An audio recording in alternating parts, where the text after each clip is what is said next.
All right, guys, welcome into my NFL Top 10 Best Bets here for week number 2. We're going to go 10 to 1, and we're going to start on a Thursday night game, the 8:20 game. I do like Minnesota in this one, plus the 7.5. I would like probably the over. Yeah, I'm guessing the over-under in this game is probably the mid-40s, so I'll take the over. Kirk Cousins, that Minnesota offense, they're very streaky. They always play up to their competition or down to it. 7 points is just too many. The original line was 7.5. It got bet down pretty much immediately. And for Philadelphia, they're already sitting 1-0. There's really no desperation coming from them. It is their home opening game. You know, you look at their week last week against New England, really good first quarter. Outside of that, they were kind of shut down. They did end up winning and slightly covering that 4.5-point spread on the road, but you're going to see a Minnesota team with a lot more desperation. Kirk Cousins throwing for like 280 yards in the first half of week 1. This team can move the ball. I love Jordan Addison, Justin Jefferson. Very impressive duo there. This is going to be a close game. Also a short week, Thursday night, Minnesota. They don't want to fall to 0-2. They will keep that game close. Moving to number 9, it is Baltimore traveling to Cincinnati. So when it comes to week 2, a lot of these games are going to be tailored around good teams rebounding from bad games. I think the only one I don't have is Buffalo, because I don't know if Buffalo is going to cover an 8.5-point spread, but I do have Cincinnati. Very interesting line here. You look at Cincinnati last week, Joe Burrow, almost historically bad. I mean, 31 pass attempts for 82 yards. That efficiency is crazy. The good news for him, at least he didn't throw any interceptions. And then you've got a Baltimore team coming off an easy win. The issue with them is all of the injuries to the offensive line. J.K. Dobbins done for the year already. They did find a legit weapon in rookie Zay Flowers. You've got Lamar Jackson coming back, shaking off some rust from his injury last year. But I do think Cincinnati and Joe Burrow really correct their stats here. Should be a good day for Jamar Chase, T. Higgins. They're back at home.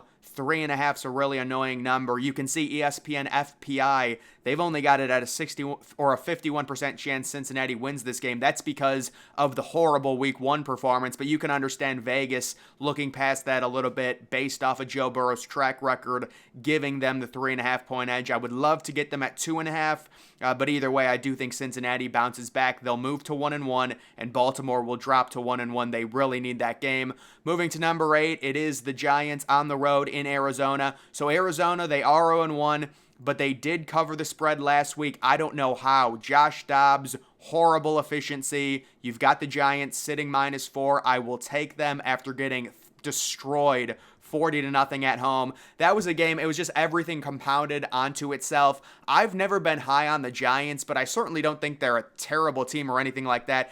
To me, they're like a little bit better than 500, so I'll take them in this one fairly easily. Arizona's not going to start 2-0 against the spread, folks. Let's just be honest. And also, the Giants are due for a good game, so I think this is a relatively easy win. Also, Arizona, you could say, oh, it's their opening game. They really don't have much of a crowd noise there in terms of home field, so Giants should win this game easily.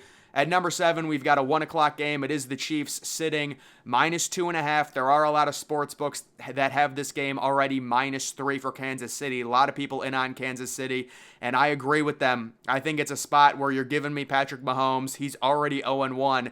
The Chiefs understand they cannot fall to 0-2 against the Jacksonville team. You know, the Jaguars are in a very easy division. This is not a game they need. They're already 1-0. They are at home. It's their home opener.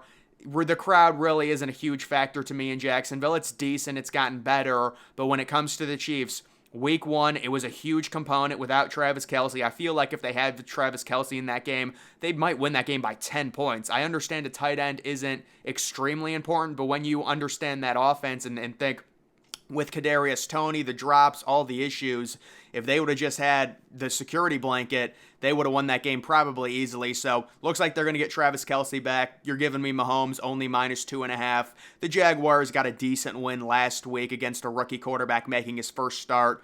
I like Trevor Lawrence, but I do think the Chiefs rebound and win that game. Number 6, it is Chicago on the road in Tampa Bay to take on the Buccaneers. The Buccaneers home opener, Chicago sitting +3. I love Chicago to win this game outright. So I am not completely down on Chicago. To me, that's a week 1 performance similar to the Giants. Everything that could go wrong did go wrong. I don't think Justin Fields was that bad. He still is really good in terms of his mobility, the dual threat. You know, you've got a Buccaneers team. People were talking about them trading Mike Evans just a week ago. They're tanking. You know, I do have respect for Baker Mayfield, and that's why I said to take the Bucs plus the 6 last week, and they end up winning outright. I didn't think they would win outright, but that's just the NFL. And this is a Chicago team. They need this game. If you're going to win 7 or 8 games, if you're going to show improvement with the trade for DJ Moore, you know, you need to win a game like this on the road against a Tampa Bay team who's probably only going to win 5 or 6 games themselves. Chicago, the value in the +3, they've got a more talented team. They're really going to at least try and be competitive this year. I mean, I guess the Bucs are going to try and be competitive as well, but some of these franchises just really weird. Like, what is the Bucs' future? You would think they would highly consider trying to get like a top 5 or top 6 pick. There's a lot of really good quarterback draft prospects in the 2023 draft. Number 5, it is the battle of the rookie quarterbacks. It's Indianapolis at Houston, Anthony Richardson at CJ Stroud. And let me just say, I think CJ Stroud's going to be the better quarterback. Absolutely. But in a situation like this, to me, Indianapolis in basically a pick'em game, Anthony Richardson as a dual threat quarterback early in his career is going to fare a little bit better than CJ Stroud. I will say Will Anderson is going to be a beast in the NFL. There's no doubt about it. But I do like Indianapolis a little bit more based off of the dual threat ability versus CJ Stroud, who's really just a stationary pocket passer. Early in their careers, to me, Anthony Richardson's going to make one more play. It's going to be a closer game, but I like Indianapolis by about a touchdown, maybe a field goal. It really doesn't matter considering it's a virtual pick'em game. Next, you've got the Commanders at Denver. So I do have the over 39, kind of a peculiar over-under, but when you look at the Commanders Week 1 game and the Denver Broncos Week 1 game, both of their games were very low scoring.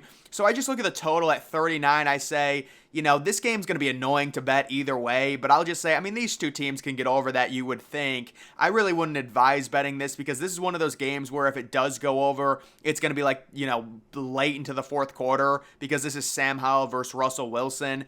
But you would just figure both of these teams struggled in Week 1. They would bounce back. They'd both get into the 20s, and if they do that, I mean, you've got an over-under sitting at 39 as long as it's decent weather. It's not like, you know, Denver's got a crazy good defense. I know the Commanders do have a pretty good defense, but when you've got Russell Wilson at home, maybe he makes a few plays. This game, based off of the law of averages, goes over the 39.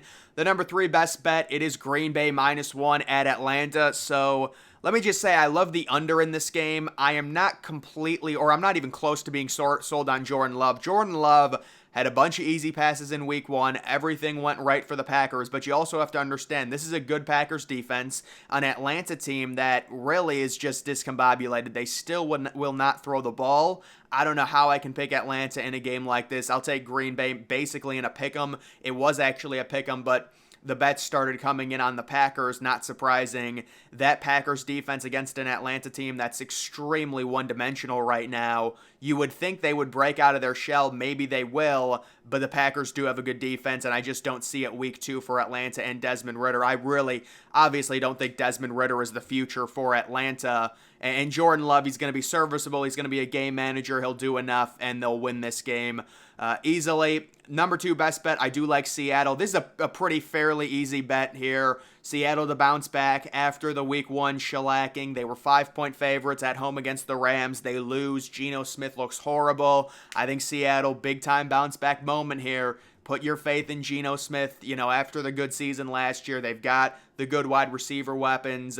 I like them. Great value plus the 6. Nothing against Detroit, but they really did have everything come together for them in that Week 1 Thursday night opening win at Mahomes and at the Chiefs. Not that I'm not buying them. I do think they'll probably be like an 8 or 9 win team this year. I'm going to go with Seattle to win this game outright, but you could just take them to win the bet plus the 6. And then number 1, we're going to Monday Night Football. It is the Browns at the Steelers. So I know a lot of people, you could think there's good value on the Steelers here. Everyone likes the Browns. They had a great performance last week. Steelers were terrible.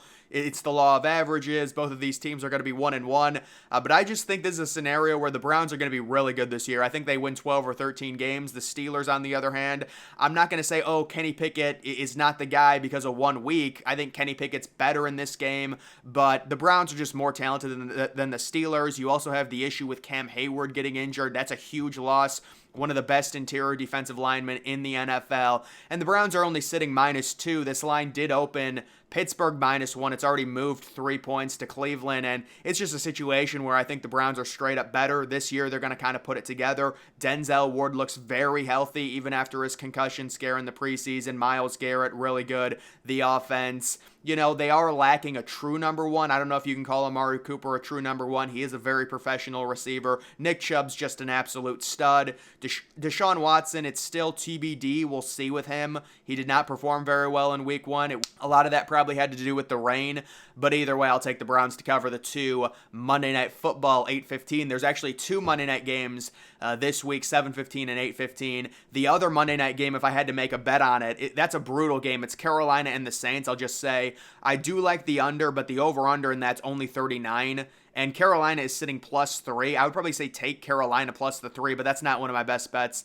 Either way, guys, that's going to do it for this video. Make sure you're following me on X. Link to that's always in the description.